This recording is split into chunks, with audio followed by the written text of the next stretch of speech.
We want to remind the audience to please not talk out loud. Please do not applaud. You're just wasting time.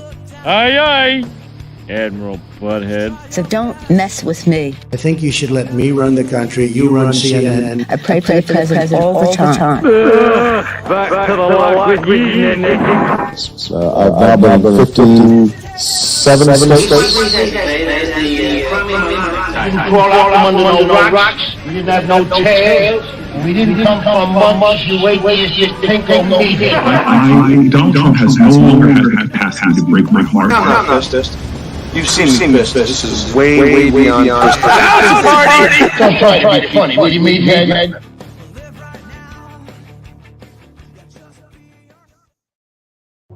You walk into this room at your own risk, because it leads to the future. Not a future that will be, but one that might be. This is not a new world. It is simply an extension of what began in the old one.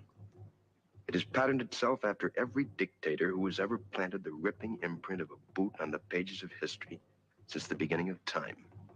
It has refinements, technological advances, and a more sophisticated approach to the destruction of human freedom. But like every one of the superstates that preceded it, it has one iron rule.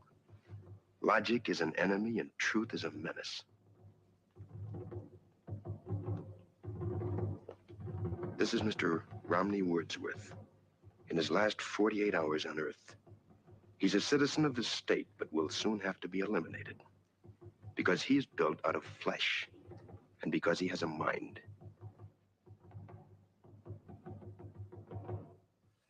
You've been under investigation, Mr. Wordsworth, for the mandatory period of 1 year and 11 months. You're found to be obsolete. The purpose of this hearing is to make a finding in the matter and make a sentence accordingly. Do you understand that, Mr. Wordsworth?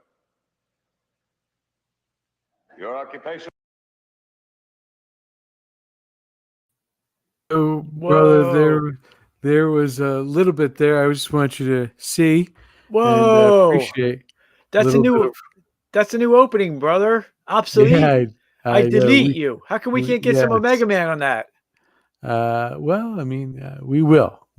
But I thought that would be an appropriate. By the way, this is the first time my brother saw that.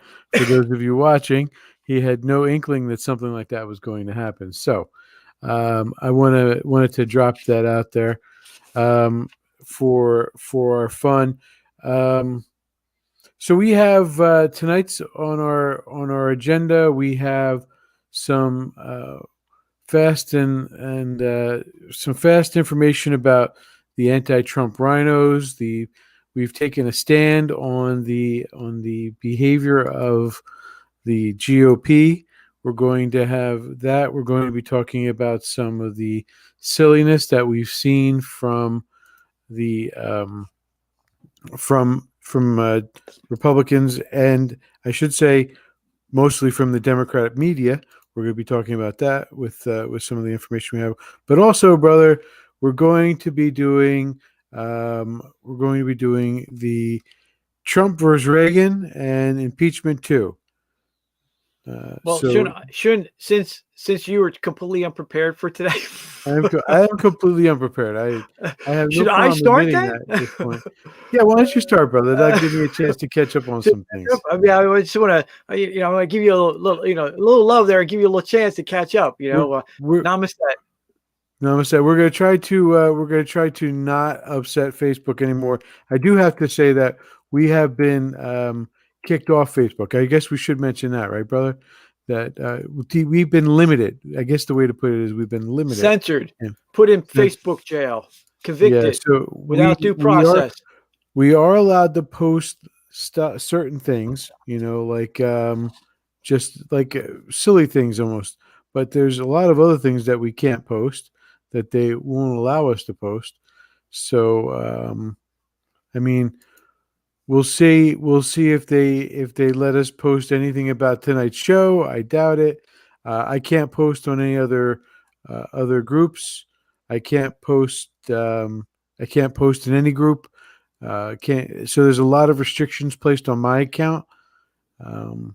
So that's the reality of our situation right now. We're being held back by the media. I'm sorry, by the tech monopoly. So go ahead, brother. I'm sorry. The ball is now in your court. Okay, so we're going to do impeachment do part do.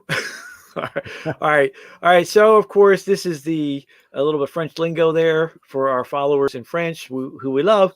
So President Trump, of course, has been impeached by the House for yet a second time, and of course, it now then goes to for exactly a frivolous reason as it could be, to then it goes on to now the Senate, and of course, because of the Senate schedule, Mitch, whether he's on our side or not, has done at least a smart thing in the sense that it won't be able to be up in the Senate for impeachment for the trial part until 1 o'clock on the day of Biden's inauguration, his virtual inauguration, because I think that's perfectly fitting, a virtual inauguration for a virtual president.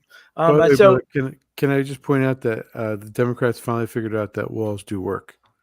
Okay. And by that you're referring to the 10-foot wall fence that has been placed up, the 10-foot wall that has been placed around the Capitol.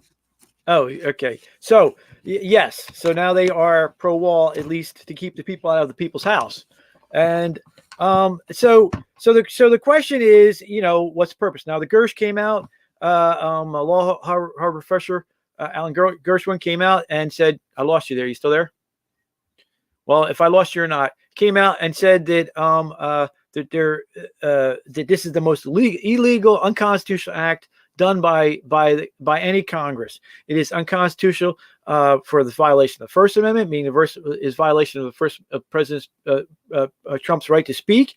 It's a violation of the impeachment clauses themselves, meaning you have to be in office to be impeached. And of course, since the trial is not going to begin until an hour after he's out of office, he can't be in office to be impeached. And of course, it's a process. It's a violation of his due process rights. He gets no due process. You're back, brother. So he gets no process. I had to take care of something real quick. So and the biggest and of course it's a violation of his bill of attainder. A bill of attainder meaning is when the founding fathers were making the Constitution, they wanted to make some of the evils of England completely verboten, for completely forbidden, and one of them was the ability of the Parliament to name specific people in legislation and then persecute them through the Parliament. And so, for example, Oliver Cromwell, who was in charge, who was the dictator of England for a time period after he died, and in the Restoration period when they were restoring the British monarch, they'd actually dug him up and tried his corpse after he was dead, and the people that were on his side, gave them this mock trial. So the bill of attainder, in the sense that they're naming President Trump in this again, is a further violation of the Constitution. So Gersh makes the point that this is the most unconstitutional act. This Congress is acting more unconstitutional than any other constitution in any history. John, if I can interrupt, when you say that statement, the only thing that goes through my mind is Nancy Pelosi saying, which I mean, maybe it should be what's her name, Elizabeth Warren, saying, "Really? You think it's the most unconstitutional thing? Hold my beer." I guess we haven't seen anything yet. Hold my wine stem glass, or my $1,000 wine stem glass with my $2,500 bottle of wine. Okay, sorry, interrupt. Go ahead. No, that's okay. So, what's the purpose of this impeachment? Well, the purpose of this impeachment is because Nancy Pelosi is a greedy, avarice hag, and there's no other crazy, insane hag. There's no other way to believe. She's believing the nonsense that somehow this would disable him from holding office again. Now, this is nonsense for a variety of reasons.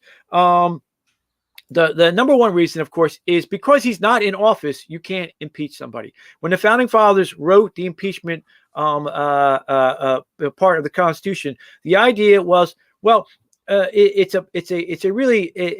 a doubling of due process. It's a way to handle the problem. The problem was, what happens if you have somebody in office holding public office who then commits a crime? They're in public office, and so they came up with this idea that impeachment is only, and it's constrained to, the field of politics. So this is a political, quote, remedy, what a lawyer would call a remedy. So it's limited to this. And for it, that's why they broke it up between the House bringing the charges and the Senate trying them, because there was some talk about, well, what we're going to do. We're going to say somebody does something like a high crime or misdemeanor. Are we going to have a jury of 12 people decide whether they're going to be president or not? That makes no sense. So, and you can't have the same people that are having that bringing the charges to be in judgment of those charges. So that makes no sense either. So they divided it up to this way up in the genius of the founding fathers, in the genius of divided powers. So the Congress brings the charges, the Senate will hear the charges, but again, limited only to the field of politics. Okay. So afterwards, if there's a criminal charge, then the founding fathers, Hamilton brings out in 65 and 66. Well, then, it would be also just as evil to say, okay, now the Senate in acting in a political sphere then gets to decide whether this person loses their life and reputation or goes to jail. So that it's separated out, it's divided again, divide and conquer. And they are trying to divide and conquer evil. They're trying to divide and conquer power, and they divide and conquer power by separating it out like this into the political world, where the Congress brings it and the Senate decides it, and into the criminal world, where you would have a normal criminal due process of a trial, and a jury would decide issues. So they divide it up like that, so that so that there's divided powers, and in the divided powers, in divided realms and divided remedies, the Congress brings the charges, the Senate hears the charges, and then it is determined whether the person is politically removed from office. Again, number one, he cannot be impeached a second time because he's not in office anymore. You need somebody in office. I'll get to that in a second, because we are actually taking a position. Okay, that's fine. We'll get to that in a second. But that aside, the ultimate reason why it is wrong is because it's not been tested yet, and this is a new area because you have a crazed, insane, out of control, a fake party who are fake Americans, but it hasn't been tested yet. But then is that mean for the complete office? Is that person then disabled from holding that office? They're trying to, Pelosi and company are going within the assumption that you are then denied from that office. You're denied from that particular office. Because impeachment is usually used for, and only been used for judges, and they're lifetime federal judges or lifetime federally appointed, yes, then you could not have that office because it's a lifetime federal appointment. But going through the founding fathers' documents, look why they gave the power of impeachment to the House and the Congress, because they wanted to give it to the power closest to the people. What's the ultimate check on Congress, though? Again, divided powers. Congress isn't the end all be all. We, the people, are the end all be all. So the ultimate check on crazy Nancy constitutionally is we, the people. She can do whatever crazy stuff she wants. Every coward in the Senate can do whatever crazy stuff he wants. All Trump would be out of would be this election cycle for the presidency. So when he wants to run again in 2024, A-OK, pal. It's not a lifelong tendency. He's only disabled from that one, even if it was successful in the second on impeachment part 2, from that one. He is not disabled from a run in 2024. Now, do you need you need the idiot Supreme Court to say anything about that? No. Matter of fact, you would ignore the idiot Supreme Court and anything they have to say because it's a political question, and you have nothing to say about political questions, right, John Roberts? Mm-hmm. Now, there's a little bit of a history to the impeachment, but so from that premise that the ultimate check to an out of control Congress, which we're seeing right now, is we the people. Donald Trump, even if he were to be successfully impeached, even though he's not in office and can't be impeached this time, he would still have that right to run again in 2024. Interesting enough, impeachment's was originally put in there for political purpose, and Hamilton warned against it using hilly-nilly. Now, I'll give you let me step back into time back into the first change of power between Adams and the Jefferson administration. A little history lesson. I'm sorry to step on your shoes. I have my own degree, but it comes. Too, I'm doing it for the legal purposes. Actually, the first the divided change in power was not from Washington to Adams. It was from Adams to Jefferson, and in it there was a big kerfuffle. Jefferson eventually wins, and he doesn't get installed as president until March, because that's the way it was then. And in the time period, there was a fight between Jefferson and Adams, and Adams runs into Jefferson on the muddy streets of Washington, D.C. And Jefferson says, hey, because they used to be best friends.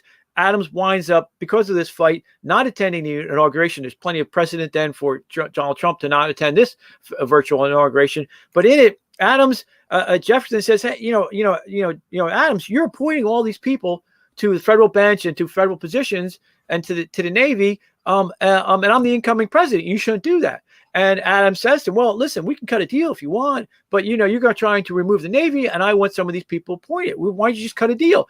And Jefferson says, and rightly so, he says, listen, I won. You can't constrain my hands like that. I'm not going to take that deal. And so they didn't take that deal. And of course, they parted bitterly and then did reconcile. But then they wrote letters back and they reconciled. And they died as best of friends on the same day, like 20 years later. But in it, Jefferson takes over the presidency, and he's got a problem. He's got all these Adams appointees he wants to get rid of. So he tries impeaching one of them, and it's a judge, and it doesn't go anywhere. And from then he says, well, that's useless. If that was supposed to be a check against power, that's going to end up nowhere.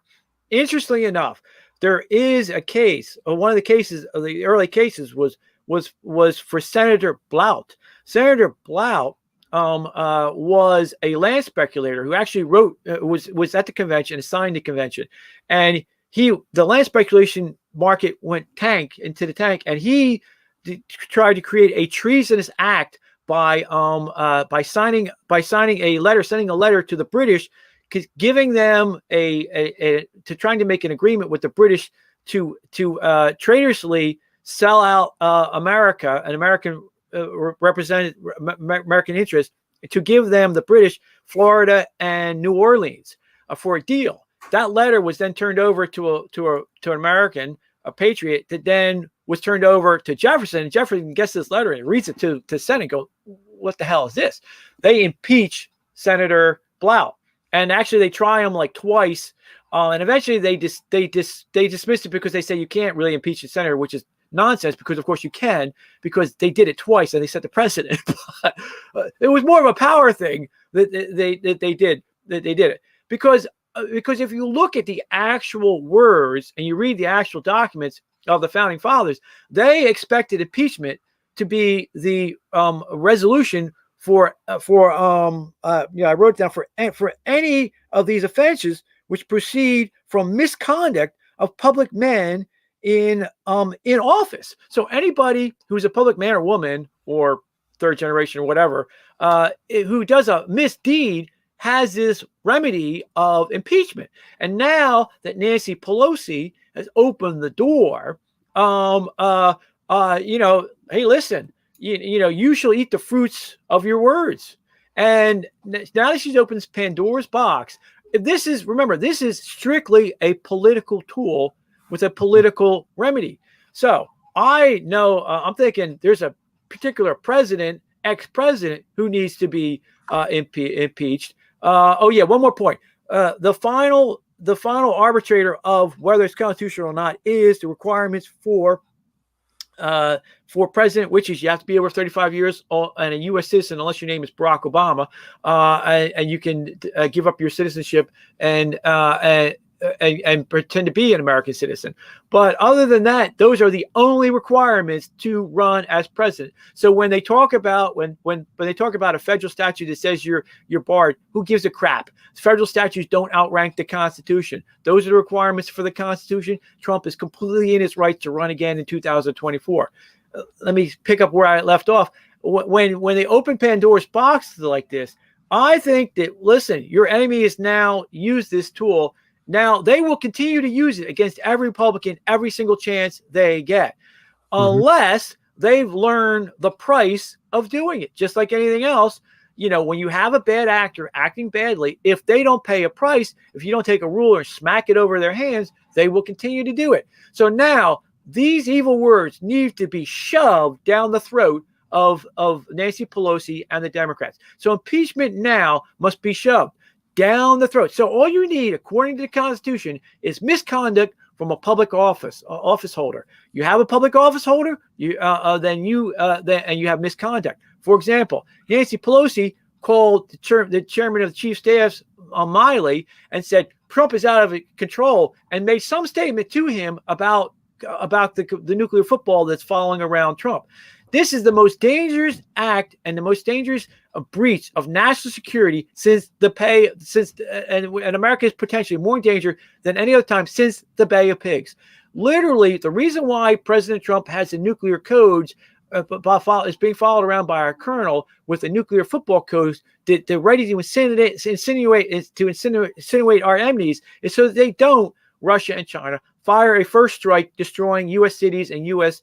military positions. The idea that Nancy Pelosi, with no power and no authority, is going to interfere with that is misconduct under the Constitution.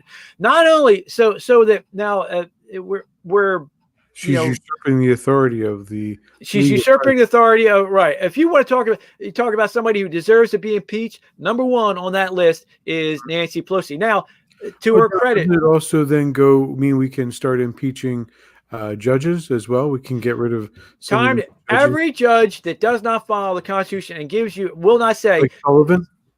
Every judge who go through the list, they don't want to do their job, they get impeached. They don't want to they use standing, a made-up doctrine 120 years after the founding documents, and when no founding fathers ever said anything, and there's no legal precedent for it, they make up a document out of whole cloth, out of parts of property law and tort law and other laws, and they want to say all standing. They came up with this major thing, or another thing like qualified immunity and immunity, another made-up judicial document.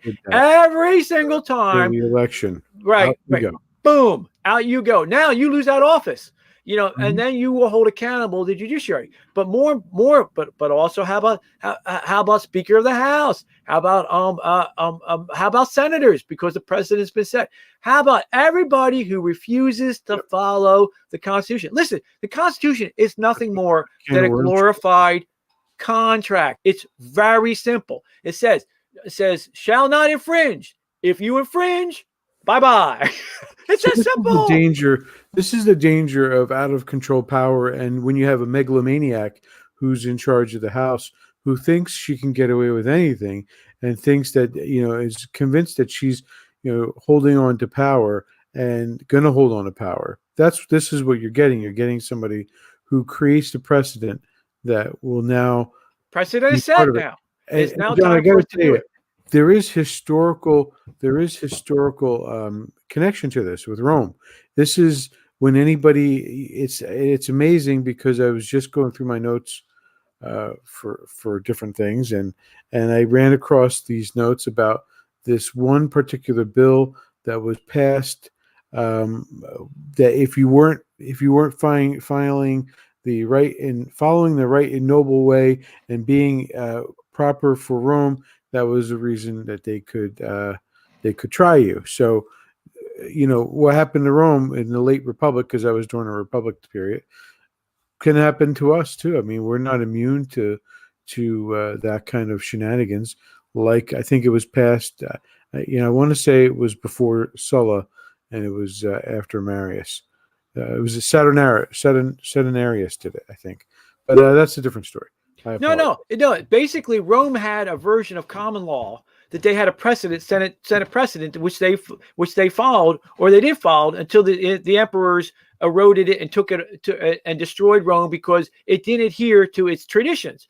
But our founding fathers, Jefferson and mainly Madison, seeing that, said, well, what we'll do is we'll make a contract and we'll put it in writing.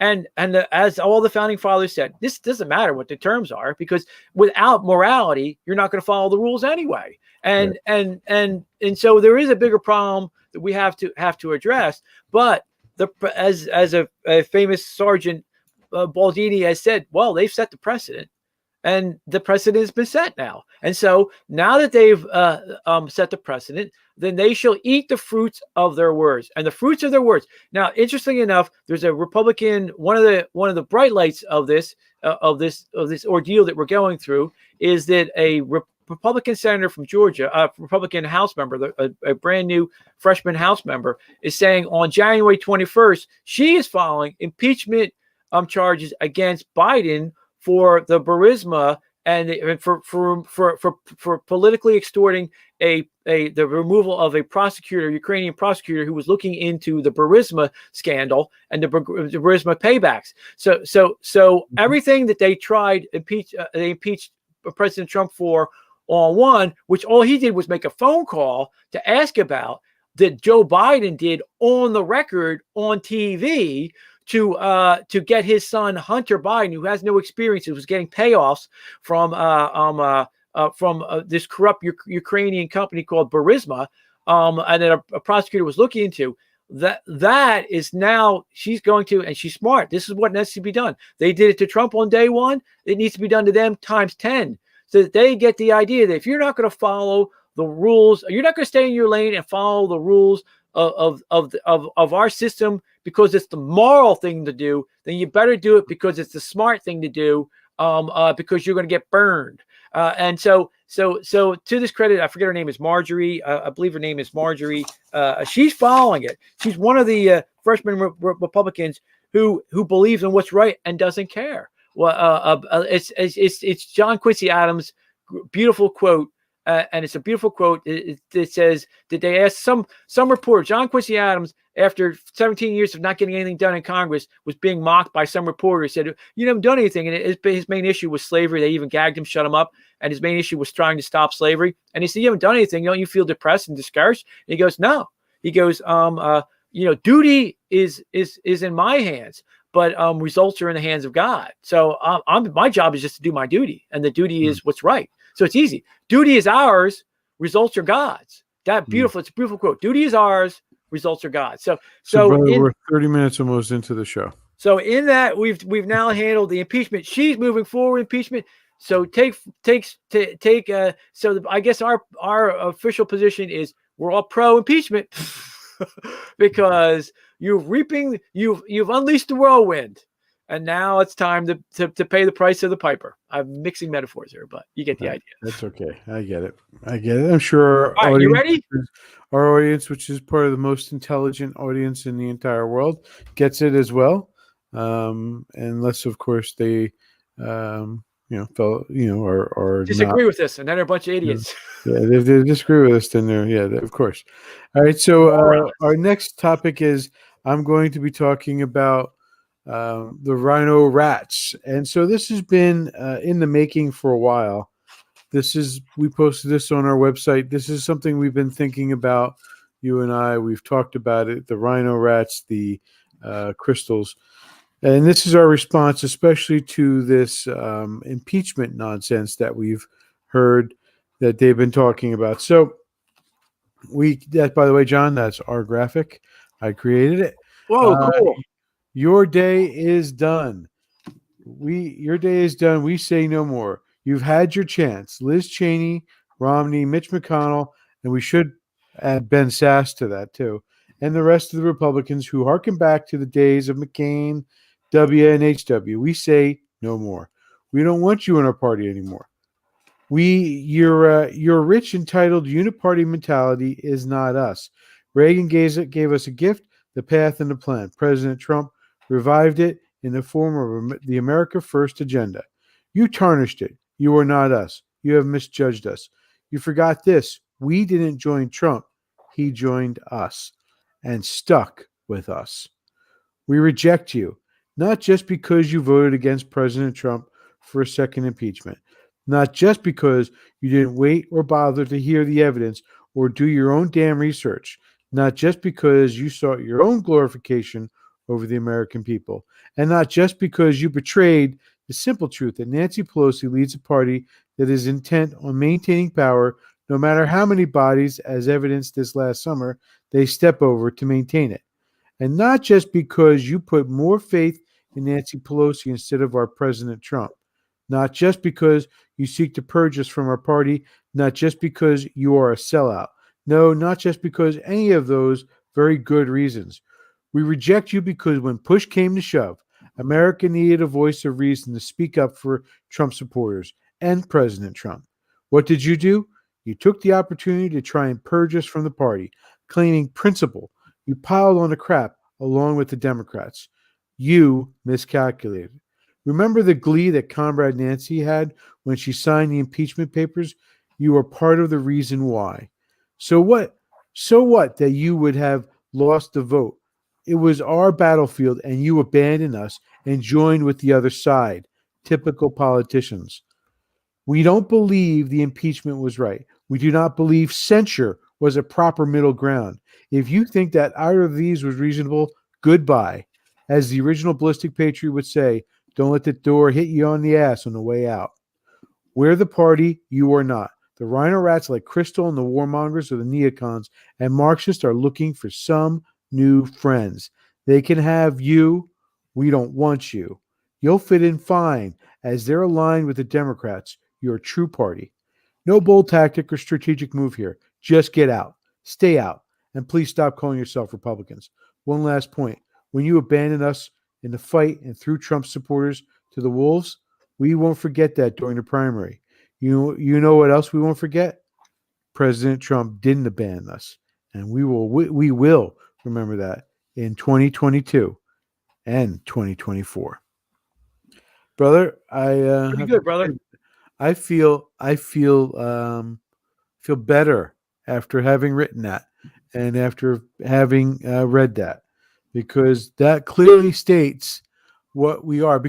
And I want to be clear about the censure middle ground garbage and the impeachment process, because the entire basis of the attack on our president, brother, is based on the idea that what he did was some kind of incitement to violence.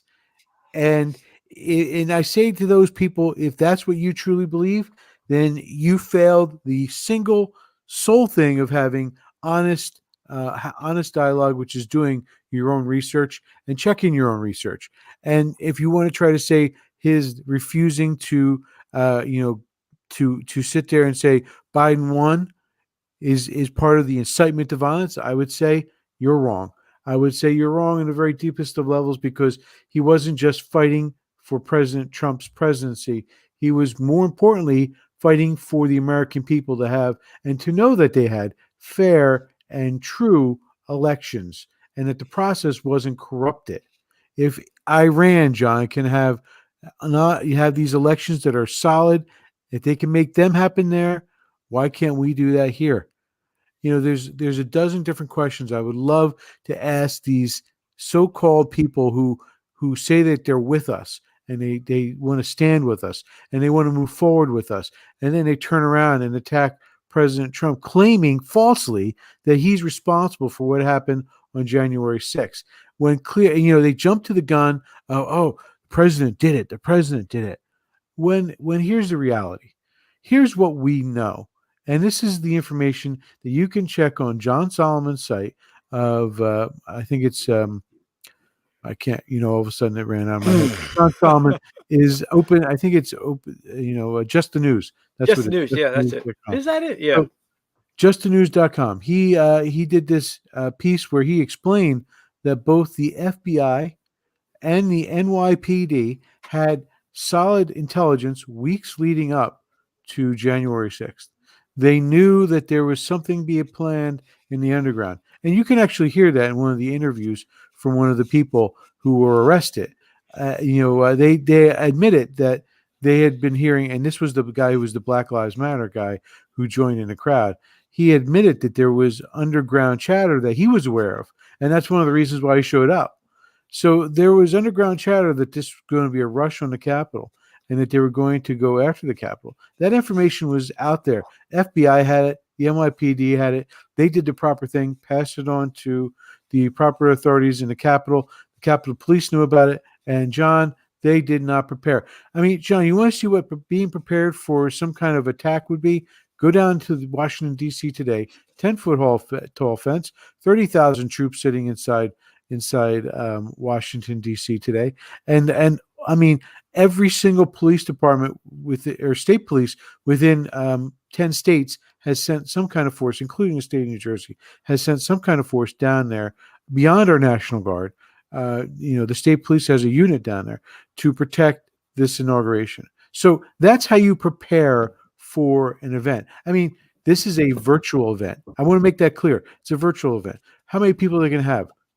Maybe 5,000 people, maybe 10,000, maybe if that.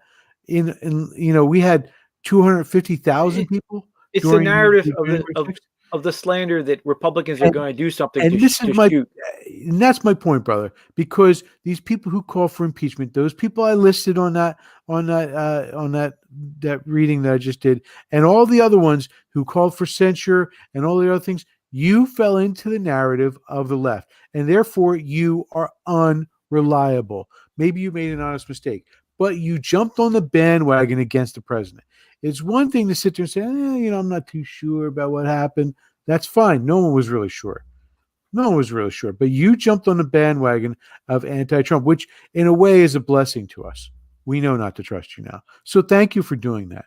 I appreciate that and now I will tell you, brother, that I have been, now I have this guy who said he was for censure. I listened to his blogs, I listened to his videos, and I read his stuff and I go, I don't know if I really trust this guy. Right. All of a sudden, huh? His point of view, I mean, I trusted him 2 weeks ago.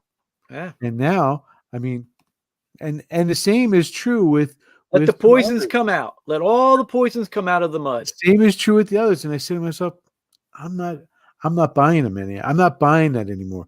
You have now just gone down several pegs.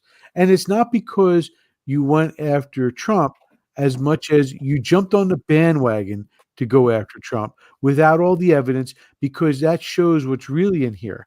These are the same Quislings, of course, who say it's okay for anybody to come into the balcony and scream at the president in a State of the Union or Congress for Code Pink, and it is. Ultimately, it's the people's house. They have every right to be there and scream at these thieves and fools for their stupidity. That's the people's house. They seem to forget who they work for. The only problem with this poor, and I'm not going to badmouth Ashley Bobbitt, this sweet American patriot and hero who did 4 tours over in the Middle East and was an Air Force veteran. I'm not going to. I refuse to say that this is any way a riot or anything other than that, because what happened was, of course, the Tea Party got onto it very early that you would have these Antifa type.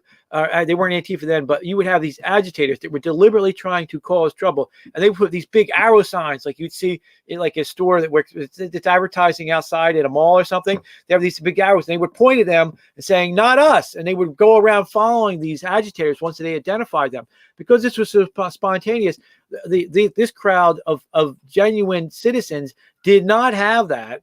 And so they got used and abused by the Antifa types and the infiltrators of Black Lives Matter and Antifa who were causing trouble. But even still, these creepy Quisling Republicans who have no problem pointing out, that's their absolute constitutional right to speak of First Amendment when they're trying to curry favor with the Democrats to excuse Democrat behavior. Yet the first time something happens, here they are now flipping the switch, and now they say, it's the sacred Capitol. It's nothing sacred about that Capitol. What's sacred about that Capitol? The only thing sacred in Washington D.C. is Arlington, not that White House, not that Capitol, not any place there, and the sacred honor that these people refuse to follow of the traditions written down into that document. So I am completely with you on that, brother. Washington was occupied in 1812, John. I mean, should we go after Great Britain for what they did, 200 years ago? Yes, because I hate the Brits. I'm an Anglo-phobic. So anyway, I want the French. I want to dive into, because it doesn't just extend to individuals. This is also the corporate nonsense that we have to deal with too. I have up on the screen for those of you who can tell is the Wall Street Journal reporting on the events on January 6th, and they're linking President Trump to inciting violence because, well, just listen. We're going to try and give them the kind of pride and boldness that they need to take back our country. At Trump's speech in the morning, it seemed like a fairly contained, fairly organized. I think it was back here. For interrupted, There it is. President Trump spoke to supporters at a rally. We're going to walk down Pennsylvania Avenue. I love Pennsylvania Avenue. And we're going to the Capitol. We're going to try and give our Republicans, the weak ones, because the strong ones don't need any of our help. We're going to try and give them the kind of pride and boldness that they need to take back our country. So they completely, they pick, first of all, they cherry picked out one piece. Here is a different part of President Trump's speech where his intentions are clear. To peacefully and patriotically make your voices heard today, we will see whether Republicans stand strong for integrity today. Now listen to that again. I know that everyone here will soon be marching over to the Capitol building to peacefully and patriotically make your voices heard today. We will see. Now, the point here is this is not Vox. That this is from. This is not ABC News. This is not NBC News. It's not Fox. It's Wall Street Journal, which is supposed to be, by all determination, part of the Republican side, right? Conservative side. So, John, this is my problem, and I've seen a few people who consider themselves ardent conservatives, like very, very conservative people who have said they're conservative, and are now quite happy that this happened to President Trump. And I don't mean the January 6th issue. I mean the fact that they feel that he was embarrassed and that they're going to attempt to purge the party, as was said by whatchamacallit, what's his name? Now it's on the other one. The Mitch McConnell said in his speech, or the situation with Mitch McConnell. So I put the Wall Street Journal in there with Mitch McConnell because, again, this is the corporate media, the big business wanting to sell out to China, wanting to send their jobs overseas. It's all part of the same thing. So if you're a conservative, you're buying into the narrative from these guys who are saying that, people say that Mitch McConnell is conservative.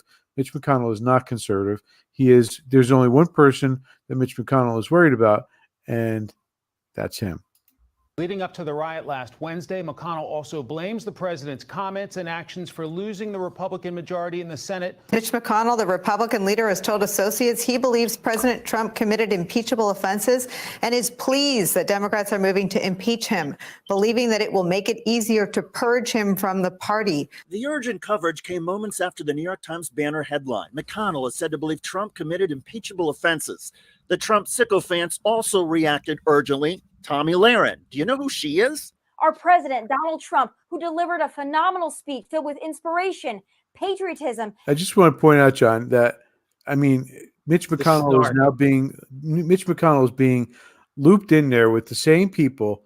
He's part of the team that's using people like this young lady, calling them. What was it that he used? He goes sycophants. Yes. Trump sycophants. We're all now Trump sycophants. So Mitch McConnell has now allied himself with that kind of mentality on the left. And so I say that, they're not conservative. That's the thing that we're driving home. These people that you see as being conservative are working for the Uniparty. So, I'm not saying the small town guy. I'm not saying these other people. I'm saying if you're looking at Mitch McConnell as the leader of the party, you're looking at a uniparty guy who's only interested in himself and how to fill the wallets of his cronies and his donations people. The man's 78 years old. This is his last term. If it, I shouldn't say that because some of these people go to 90 something. So he might think he's going to go for another term. But John, I promise you, he is not going to win. In fact, I think that's the case she and makes a renewed here. call to action. Laren tweeted, "Oh, Mitch, the road you're headed down isn't one you want to be on. If you support impeachment, I can promise this will be your last term in office. All the RNC money in the world won't get you reelected." What? McConnell is 78. He just won his most recent term in November. In other words, and it's really annoying that Mitch McConnell. Let's get this dirtbag off. Here we go. There's the man. It's really disconcerting to see Mitch McConnell say something like, "Oh, he blames the president for us losing the majority in the Senate," considering that the only reason why Mitch McConnell got reelected is because Trump threw his support behind him. John, these people are not only this is more example of how much they are into just themselves. So that is my single sole report of the night. Wait, may I elucidate on that? Just so you know, we only have about 15 minutes left of the show. All right, but there's a theme that we've had since the days, if you remember, of what's wrong with capitalism, today's capitalism, and it's the answer between what's wrong with the Wall Street Journal and why Weird Beard, Fat Belly Jack Dorsey could get away with banning Twitter, banning Donald Trump, who's the biggest draw on Twitter. And it's the same thing we've been arguing, at least from the days of the Standard, when we were the Standard. And it's this. There's a corruption that was done by the idiot judges in the corporate structure. So in the corporate structure, you have corporate boards, you have CEOs, and you have corporate board of directors, and then you have stockholders. They undermined the power of the stockholders in favor of the presidents and the CEOs and the directors, so that they can all vote each other all kinds of money. And of course, the judges were paid off or whatever who did this. Whereas it used to be the corporate stockholders could hold corporations accountable. So when an idiot like Weird Beard, Fat Belly Jack Dorsey destroys Twitter by killing free speech, it's a free speech platform, and then kicking off its number one user, President Trump, there would have been a consequence. He would have been hauled in front of the stockholders. They would say, "What do you think you're doing?" They would remove him from office and make him pay for the loss of, I think they're up to 7%. He'd be held accountable for that. There isn't that. Doesn't happen anymore. Now, for the Wall Street Journal, well, their paymasters, of course, are these big corporations. These big corporations, they get away with that. And so they're A-okay with shipping all their jobs over to America. Wall Street Journal's always been okay with it from America to China, because it helps their bottom line of the directors, not the corporations and not the stockholders, but they're on board just for their buddies in this you pat my back, I pat your back world of corporate corrupt capitalism. So we're not in a capitalist society. We have monopolies, number one, and number two, like the tech tyrants, and number two, we have a perversion of the original corporate structure where stockholders cannot hold them accountable for the malfeasance in business. And that's what it is. It's malfeasance on behalf of Twitter when they kick off the number one draw, Donald Trump, and they're a free speech platform, and it's malfeasance in the hands of the so-called business paper of record, the Wall Street Journal, when they lie and say that Trump is somehow committing an incitement, when you see the actual facts in front of us. And why do they do it? Because they too want to purge Trump from the party, because to them the party are the country club Republicans. That means no more tariffs. That means we can sell out America through NAFTA. That means we can sell out America through TTP. Bringing we don't even have to go to China to have poor Uyghurs make the Nike sneakers. We can import them into America and have the Chinese nationals rape them in America, and no laws will adhere, which is exactly what TTP wanted to do. And it's this rejection of the rules. You know what makes the honest businessman, small businessman in Newton versus Drexel Hill is they play by the rules because they have a sacred honor and a duty. And it used to be that bankers used to do that, and the Wall Street business types used to do that. Of course, we just had Christmas, and we just had the greatest, explanation of capitalism ever. It's a wonderful life, right? But when you have these creeps who won't, through honor, break all the rules, it doesn't even make any sense. Because guess what, Wall Street Journal, you're not going to have any American free market to sell things when you don't have any jobs for the people in America. Well, if I can summarize what you said, you have under true capitalism, which is and what we were fighting, what we saw before the court case that you mentioned, when you had the people having more say in how a company was run, and after that, the people don't have a say on how the company is run, and therefore, in true capitalism, they would be forced to ask the question, or they would be able to ask the question of this guy: why'd you kick the most popular guy off of the platform? That doesn't make sense. Regardless of his politics, he was making us money. He's now no longer making us money. You're no longer making us money. You're off. You owe us that money. And all of a Yes. sudden they would do what's in the business interest of it, and the narrowed, confined But interest. to be clear, the business interest is what is you're looking to satisfy the customer, to make the people who are your customers happy. That's what it is, not based off of some 2 or 3 people who have the monopoly control, or whatever it is. The one guy at the top who has monopoly control to make the decision. Now it's every single 100% of the shareholders who get to make the decision, which is the way real corporations should be run. Correct? Yes. So Just because you're a dope with $1 billion and you got some dream fantasy, go buy an island somewhere. Go practice it there. Yeah. What did Uncle Billy say? He went to have Baldini Island or something like that. Go buy your own island. Go run it the way you want, but let the corporation or just sell out and don't run the place anymore. Do it the right way. I mean, an honorable guy, like if he's as honorable as he says he is, staying in his mansion in Hawaii, in his corporate retreat or whatever it is, if they're as honorable as they say they are, brother, because they always say how honorable and how great they are and how they're just trying to do the right thing.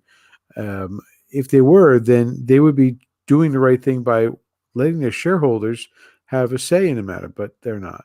I just read, by the way, that and this gets also to my point that when these rhino Republicans, rhino rats, jump on board with the Democrats, just make sure you understand that the corporate part of the Democrats, the tech tyrants, and the tech the tech people who are limiting free speech, that group Zuckerberg and the Rastafarian type of Twitter leader, dear leader, those people, all of that collection, and Jeff Bezos and the rest of them, all of them think that they saved the country, John.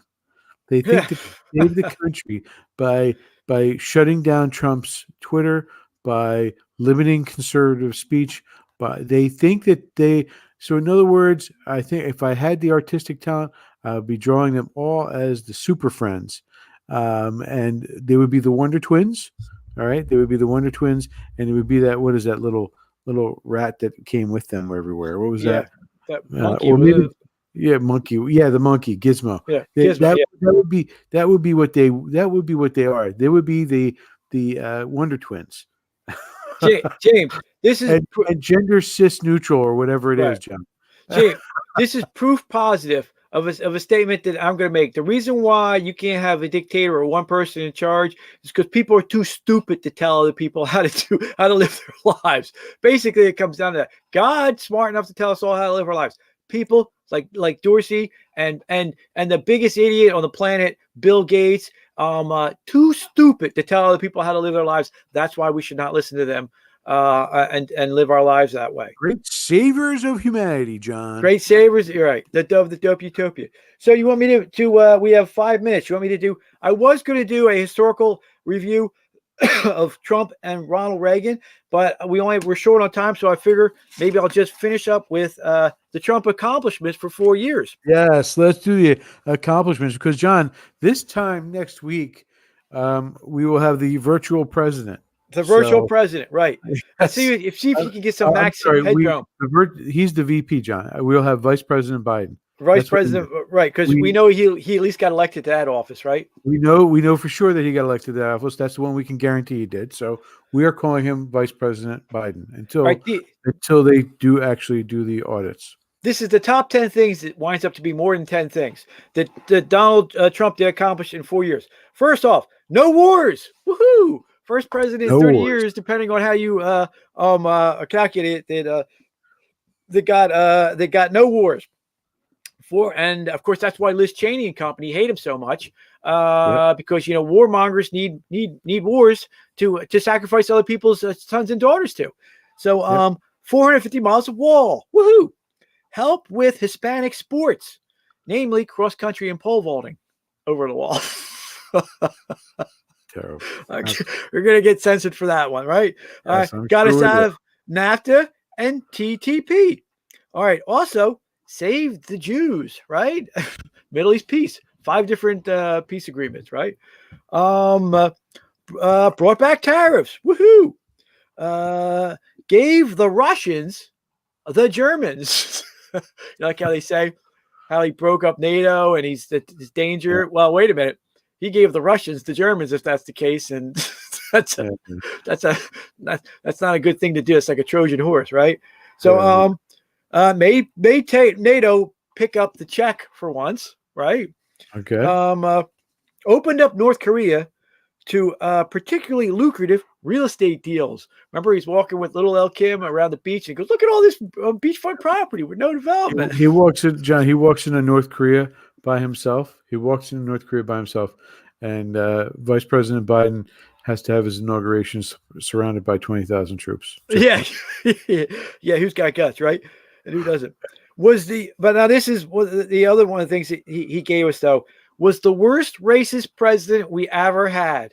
I mean, depending on how you look at it, the racist must be like, this guy is the worst. He gave the highest levels of black employment and the highest levels of Hispanic employment ever. What kind of racist is he, really? Right? So here goes another one of the top 10 things he did, although we're over 10. Gave the Jews his daughter. Again, if he's so anti-Semite, which they accused him for doing for a shooting, right? Right. Why would he give him the daughter to the Jews, right? Well, apparently he embraced that whole situation. He did. He embraced his daughter marrying Jarrett, and I mean, come on, let's be real. He gave American love to the blacks, the Jews, and Hispanics, and to the women, especially to lots of women. Which depending on how you look at that. Right? Yeah, all his ex-wives love him, brother. Right. And that's a great line, right? Gave the country Melania. Now that's definitely one of the top 10 that belongs in there, right? She's got to be. I think she's the top 3, one of the top 3 first ladies. Cut regulation bigly. Brought manufacturing jobs back. Packed the courts. Gave millions of dollars to poor girls who could not afford clothing while his wife was pregnant. Stormy Daniels. That's probably not one of the top ones, probably like top 100, right? But the poor girl apparently didn't have any money for clothing, and now she's giving money for clothing, right? Saved religion in America. We're all good and bad. And he did on the good side of that. He saved religion in America with Freedom of Religion Act and killing the Johnson Amendment. So making that it's okay now for priests and pastors to talk about religious items like, duh, this is America. Of course that's okay. But that maniac Johnson had passed an executive order preventing that. So now you can do that. gave us magazine to fight the Kung Fu flu. Trump Zine magazine, right? Right. Loves babies, loves lots of babies. He really just, you see him, he loves the babies. Started the hugging of American flags. Remember, he hugs the American flag. It's the cutest thing ever. It's the cutest thing. If there's a cute image where you love this guy, it's him hugging the American flag. It's the greatest thing I've seen on TV. Stop pay for play. And the number one crime for the Democratic Party is that his number one crime, Trump's number one crime, was he was not pay for play, and that's his number one offense. And that's why Nancy Pelosi, who's just a community organizer, whose father was a scumbag thief who stole millions of dollars, and she is living up to her father. That's all her whole goal is. He stopped pay for play. Stop the Republican love of losing with fake honor. This constant, oh, look, we're just going to be the party that manages American decline. And he's like, no, I don't want any part of that. Who wants to be a loser, right? like that. Stop that. And we're down to the last two. The two best reasons to love Trump and his greatest accomplishment for the last 4 years is saved America from the aristocrat class, and the number one reason brought on Armageddon so we can have Jesus come back. Those are the top 10 reasons of why Donald Trump and his top 10 accomplishments for the last 4 years. Kind of both together. I do want to announce, starting next week, John, we're going to be reporting on the number of COVID deaths in the United States and the amount that they're increasing. We're going to be, doing the same thing that the liberal media did to our President Trump. We're going to be returning the favor, and I think I'm going to try to start putting together an expose on the Biden laptops, and we're going to start really hitting the ground running on this. I think that's our next step. Doing the job that the media refuses to do, the fake media refuses to do, which is hold people accountable for their actions, just like everybody else is. When we're also going to, there's two major elections going on, governor elections. There's Virginia and there's New Jersey, and we're going to see what we can do about reporting on them as well. For next November. For November, this November coming up. And New Jersey, I'm not too sure about Virginia, but in New Jersey, every single seat in the legislature is up, and I want to I'm going to start offering us to do interviews with them on our show and see where that goes. All right. So if you are out there and somebody in the legislature who wishes to be interviewed by us, we will gladly give you an interview. And John, for the record, I think we should do independents as well as Republican candidates. If a Democrat wants to be interviewed by us, I welcome it. And we're just looking for the truth, so we don't take cheap shots either. Yeah, we're not a cheap shot kind of crew. We're more, and we've done this before. For the record, brother, right? We've done this. We have a long history of doing interviews of candidates, 2 decade long, actually. Yeah. So, having said that, I will. Do we have anything else for the good of the order, brother? No, just God loves you. God loves you. And of course, God bless President Trump and God bless America. Wherever he is. God bless President Trump wherever he is. And just